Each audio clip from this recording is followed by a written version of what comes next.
Order! Order! You are an incorrigible delinquent at times. Behave yourself, man!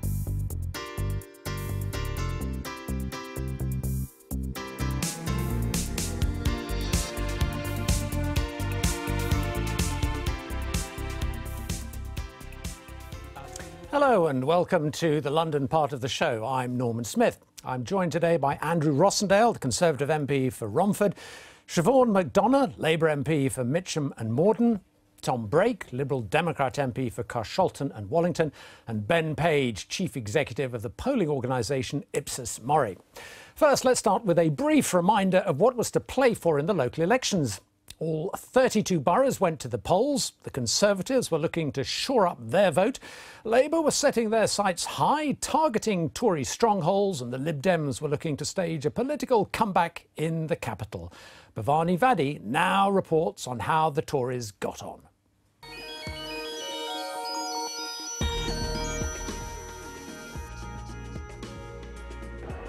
There were some pretty dire predictions for the Conservatives ahead of these elections, with even some of their most totemic boroughs facing a tough challenge from Labour.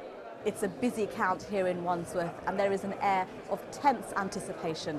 Insiders say the contest is on a knife edge. And as the results came in on the night, there was some good news for Labour, as they won all 3 seats in some of the mixed wards.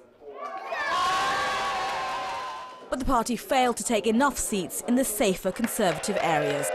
So Wandsworth stays blue, and the Tories remain control of the council that they've run for 40 years. But this was a hard-fought campaign, and Labour put a lot of energy into trying to win this symbolic borough.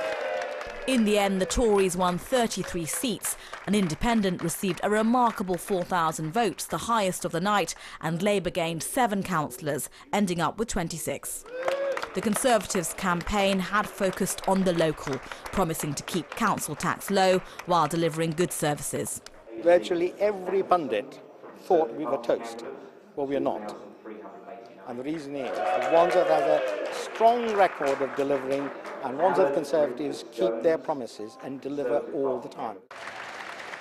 The party also held other Conservative strongholds of Westminster, Kensington and Chelsea, Bromley and Bexley, with increased majorities in Hillingdon and Barnet. This means they now control 7 councils in London.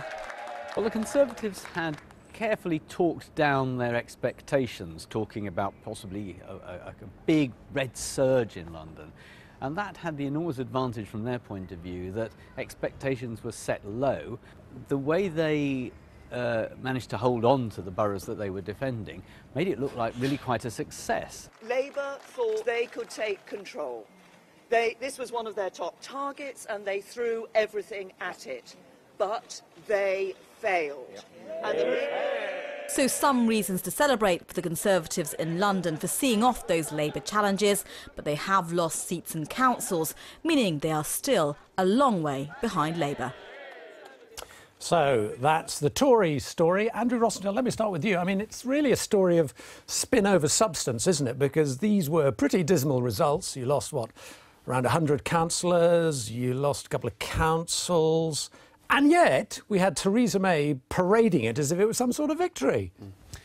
No, not at all. You have to look at what we received in 2014 and compare it to today. No, it's not a fantastic result in London, but then nobody expected the Conservatives to have some huge victory, but we have held on to boroughs that everyone had predicted we would lose. So it's actually a pretty good night for the Conservatives, and you've got to look in detail at some of the boroughs, like Sutton, like Havering, where in fact we gained Conservative councillors. Looking forward, how do the Conservative Party make themselves more attractive to Londoners? Well, I think it's about local issues. I honestly believe, and my own borough is a good example of that, as to how we work locally in the community. And I think if you do that, people will respond and actually elect you to office, particularly if you're running an efficient local council. I think the message that Conservative councils are more efficient, that we do actually provide good local services and we do a good job for local people works. And I think there are many examples of that across London. But I mean, the Tory vote seems to be increasingly nationally a sort of older, white, provincial vote. London, as we know, is an increasingly young, diverse city.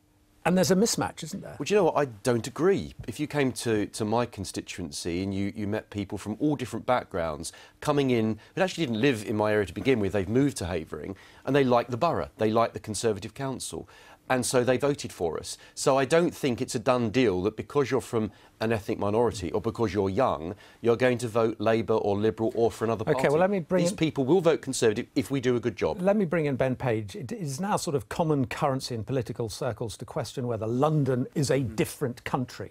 Well, is it? It is, yes. I mean, I think in all sorts of ways. I mean, having said that, of course, 40% of Londoners voted for Brexit, so we can overplay it. But no, London is younger, it's more diverse, it's more left-wing. It is different to the rest of Britain, and that's one of the challenges. Actually, it is a challenge for the Conservative Party, and of course, at the general election, we saw the most polarised vote ever between younger and older people in terms of Labour and the Conservatives, and also, of course, at the same time, what's going on, which is part of what's playing out in London, that the Conservatives did best amongst the working classes at the general election, and Labour did best among the middle classes, and that's part of the London story. It's more middle class than the rest of the country. Andrew, one idea that has been mooted in some Tory circles is that the London Tory party ought to differentiate itself from the National Party and do what Ruth Davidson has done in Scotland, create a different sort of brand of Toryism. Good idea? Well, it depends how you define London. Havering, in my borough, we define ourselves as Essex. We don't feel part of London at all, and people vote differently over there. If you're talking about the inner part of London, who knows what could happen, because it's a different political setup. But on the outskirts of London, particularly in the Essex parts, in the parts in Kent, in Bromley, Bexley, I think things are different. I don't think London is one place. It's a collection of boroughs, towns, villages. We're all different. But it is coming your way. I mean, London is spreading out further and further. People from more diverse backgrounds, are moving out. People who can't afford to live in inner or slightly outer London, they're coming your way. And the politics of the rest of London is coming to Havering. And Tom Brake, one of the things which Andrew raised was this idea of sort of the local Tory campaigns, which used to be the strong suit of the Liberal Democrats. You were always sort of pavement politics. Have the Tories, in safeguarding their stronghold seats, basically learnt the lessons of the old LibDem focus leafleting, very, very local? Let's not talk about the national picture. Well, clearly they didn't do that very effectively in either Kingston or Richmond. Andrew hasn't referred to those, but clearly those are boroughs that fell very heavily to the Liberal Democrats. And I think perhaps London is different, and I'm not sure that Andrew, for instance, would be comfortable with the idea of the Tory party setting up a London branch of the Tory party that was more liberal in its approach. I think Andrew might be a little bit uncomfortable with that approach. And Andrew, let me just put it to you, is the real sort of elephant in the room for the Tory party in London Brexit? You are never going to revive in London so long as you remain the party of Brexit. Well, the opposite in my area. In your area, but that's one part. Overwhelmingly for Brexit. But no, actually, I think that Brexit is time limited. I think it's only a matter of time before Brexit is a non-issue. Once it's shown, as is already happening, I believe, to be the long-term right decision for the country. I'm afraid the Lib Dems can't live on this forevermore. I think they've got a few more. Let's hold it there, hold it there. We've got a lot to cut through. Let's have a little move on to Labour. So, what about Labour? Well, expectations were high, but although they made gains, they're still pretty much where they were. Now in control of 21 of the 32 boroughs, the feeling's nevertheless been one of perhaps disappointment in the Labour Party. Nowhere more so, obviously, than in Barnet. Tanjil Rashid was there.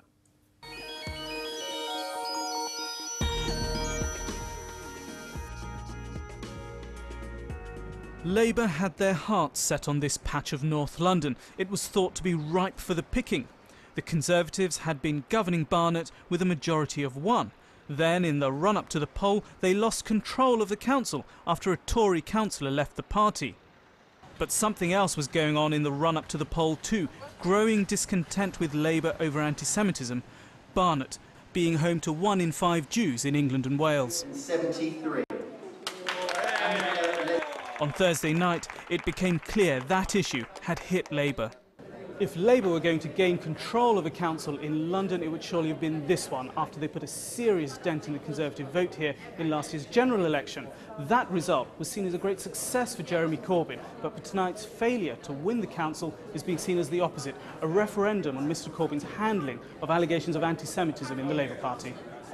Far from making any gains, Labour lost 5 seats. There was consensus in the local party why that was. It's almost certain proof anti-Semitism has made a difference. Anti-Semitism, or the perception of it, or whatever you want to call it, has stopped Barnet having a Labour council. But also it's a very targeted campaign by the Conservatives, fair enough, so that going round just knocking on doors with mezuzahs, having a leaflet partly in Hebrew. You're blaming to some extent the Conservative campaign, which was highly targeted. On the other hand, do you think there is some blame to be attributed to your party leader? I wouldn't necessarily say the leader, because I think there has been some movement in the right direction. But that movement should have happened 2 years ago. Tempted to call a snap general election, Prime Minister. The Conservatives were celebrating Labour's failure to take this particular council. But Labour did make modest gains, more than 50 councillors in London, where the Tories lost more than 100. 4 years ago we got the best results in London since 1971, and this year we've done even better. What's been remarkable about the elections this week is that we've kept what we had, but we've had the best results in some parts of London ever before. For all that, the party failed to meet the widespread expectation that they would wipe the Tories out in the capital. After Thursday's results, observers will be wondering whether Labour have reached their limit. So that's the London story. Siobhan McDonald, let's just start with the Barnet issue first of all. I saw one Labour councillor who lost a seat coming out and saying never again should people, the Jewish community, have to vote on the basis of their safety. I mean, it's a disgraceful situation. My question really is this: has Jeremy Corbyn allowed that to happen through sheer incompetence? He's not been aware. Or is it worse? Is it indifference and he didn't really believe it was a problem until very, very recently? I think it just hasn't been handled. I think it's more than Jeremy. I think it's been going on. People have been saying it's going on, and I wouldn't sit here and, you know, make any excuses for it, because I am personally ashamed. I am ashamed that there are anti-Semites in the Labour Party, and I find it hard to accept or believe.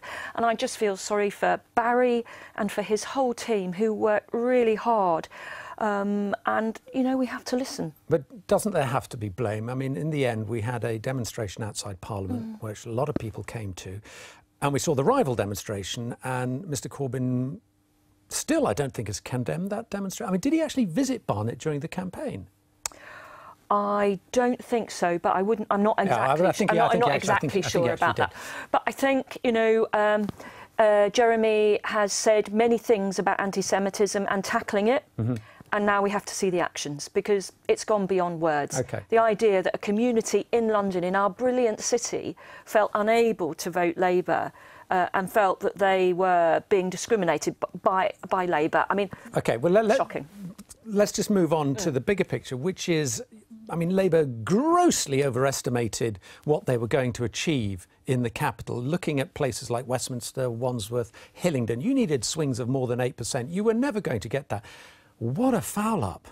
Well, I mean, I think it's great to be optimistic and to believe you're going to do well and encourage your volunteers to go out and do it. I know, but that's bordering on the delusional, isn't it? Except there must have been a basis on which it was assumed we would do that well. Because all your supporters were talking to each other the whole time, and you got this sort of self-sense of... Unless, I imagine, certainly in Wandsworth, there will have been some sort of data that made us believe we're going to win, only for something to change towards the end of the election. And any leader, whether it's Jeremy, whether it's Tony Blair, whether it's Neil Kinnock, has to look, you know, as leader, would have to look at a set of election results and say, why did that happen? Why were our expectations not met? In spite of the fact they did a great job in Wandsworth, and, you know, congratulations to Simon and all his team. Ben Page, have Labour now, or perhaps for some time, maxed out London? There's nowhere else for them to go. Well, they have. It is pretty. I mean, you know, they have 32. You know, they've got most of the councils. And it looks like in vote share, as nationally, it's now fairly stable. Nationally, the polls are locked around 40%. The vote share in these local elections nationally was 35-35. In London, yes, Labour are where they are, but they're not making huge gains. And so they did pick up, let's face it, they did get a 6-7% more votes in each of those. Chit-chat about whether that was peak Corbyn, his particular brand of Labour politics. There is no, you can't prove it because, of course, last year's local elections where Jeremy Corbyn and the Labour Party didn't do very well at all, but suddenly went on to surprise everybody in the general election a few months later. So no guarantees in politics now, but this certainly wasn't a set of results for Labour that suggests Labour is cruising towards number 10 in the way perhaps you would have seen with Tony Blair in the late 1990s. Tom Brake, what did you make of the Labour performance? Well, I think, first of all, they did a bad job of spinning what was going to be a fantastic result for that then not to take place. But I think, interestingly, for instance, in Haringey, Labour's brand, the Jeremy Corbyn brand, the momentum brand, where councillors were deselected, the Liberal Democrats made very significant gains. So actually, I think in some respects, 7 gains in a council that has, or a borough that has more Labour Party members than anywhere else. So I think there, Jeremy Corbyn actually damaged Labour's prospects. And in South West London, Sutton, Kingston and Richmond, there is not a single Labour councillor. Briefly, Andrew, I mean, you must have been, I suppose, delighted when suddenly Labour inflated expectations in the way they did. It was a bit of the old Ken Baker, wasn't it? Provided you with the opportunity to say, oh, well, you didn't win there. Well, to be frank, if you assume victory, the electorate tend to give you a bloody nose. Now, they did that to us last year in the general election. And I think Labour, I have to say, not Siobhan, but generally the Labour Party were very arrogant over this. They were assuming that they were going to win all of these boroughs. Even KNC was being talked about as a Labour gain. At the end of the day, they lost those seats that they expected to win, and so their euphoria that they hoped for didn't happen. Except there were councils, Enfield, which we were, which has been Conservative. And you did win more than 50 councillors. I don't dispute that. No, and so there were Redbridge, which we hadn't gained to quite recently, which has huge, a huge Labour majority. Fair enough. Let's move on now to the Liberal Democrats. So, while Labour and the Conservatives battled it out across the capital, in a corner of southwest London, it was a very good night for the Liberal Democrats. Jerry Thomas has this.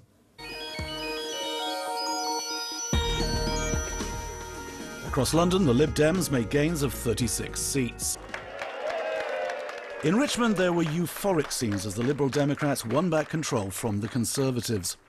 In a stunning result, the Lib Dems gained 24 councillors to take 39 seats on the council. The Conservatives had 39 councillors going into the vote, now reduced to 11. But yeah, we're back. The Lib Dems are back in South West London, and from South West London, we go on to other places. The Lib Dems in Kingston-upon-Thames claim Brexit was a key factor in winning back the council from the Conservatives. Kingston voted in favour of remaining in the EU in the referendum and re-elected Lib Dem former Cabinet Minister Sir Ed Davey as MP for Kingston and Surbiton in the general election last year. Sir Ed's wife Emily became a councillor for the first time. People are recognising our values are their values. They can find a home with the Lib Dems. The other parties are going to the extremes. They don't like it. We're not an extremist country. I think the word is routed. I think we've routed the Conservatives here tonight. I don't normally use that. I'm a man of very modest, temperate language. But this will be the best ever result for the Liberal Democrats in the Royal Borough of Kingston, the best ever. The Lib Dems had lost control of the council to the Conservatives in 2014, but gained 21 seats on the night, winning 39 overall. And Sutton made it a hat-trick of wins for the Lib Dems in South West London, retaining control of the council they have held for 25 years. Is that then the challenge for the Lib Dems, to follow up this improved election showing in the next general election? Well, Tom Brake, let's not dispute you had a good night in South West London, but let me put it to you, you are a one-trick pony party, and that pony is Remain. Well, I think that's very unfair. These were the best results I think we've had in 15 years. And yes, whilst it's true that South West London, where we were fighting the Tories, is the area where we now control councils, we also did make progress in places like Haringey, and even places like Lambeth, where although we didn't win seats, we started to come close in places. And in Southwark and Sutton, which is a Leave area. Absolutely, that's true. But in Southwark, for instance, where the Labour machine is notorious in terms of its effectiveness, we were able to hold seats. We might have gained seats. Unfortunately, a Conservative candidate died during the course of the campaign, and we think that is a prospect for us as well. I mean, you are the party of Remain. You've pitched yourself as that throughout. Why are you not doing better in London, which is Remain central, when you used to have councils, like Southwark, Brent, Camden? Why are you not doing better? Well, we made progress in Camden. I think what we saw in the last general election was quite a tight squeeze, almost back to two-party politics in terms of having a very left-wing Labour Party, or a very left-wing leader of the Labour Party, and a right-wing Conservative Party. In those circumstances, it's always very difficult for parties a smaller party to break through. But actually, in London, we increased our number of councillors by 20%. We control 3 councils. We only had 1 before. OK, I'm not disputing you had a better than expected night.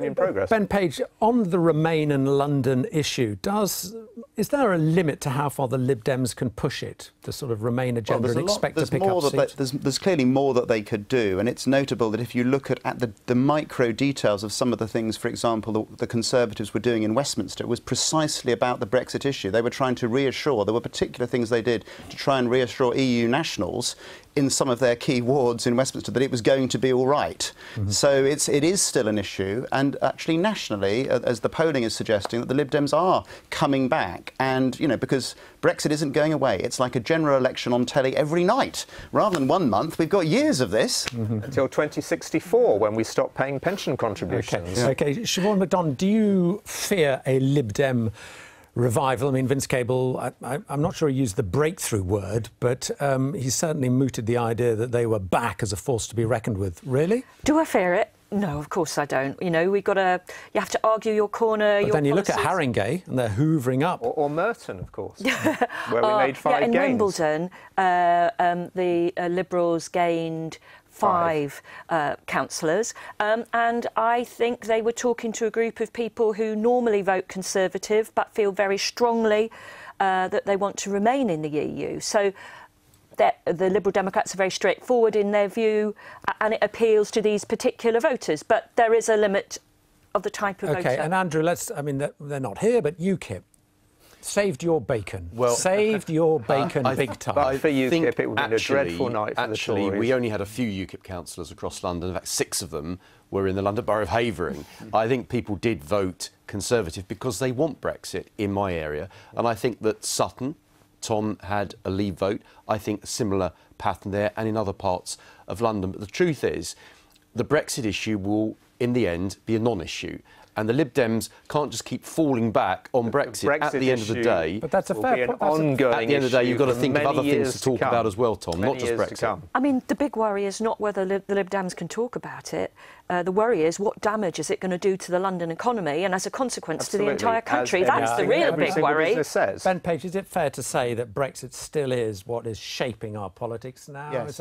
It's basically something that's cut across our politics. So traditional left-right values are still there. People who vote Conservative believe that it's fine to get very rich, Labour the other way, but Brexit is absolutely cutting across. We're going to have to leave it there. Thanks very much, everyone, for everything.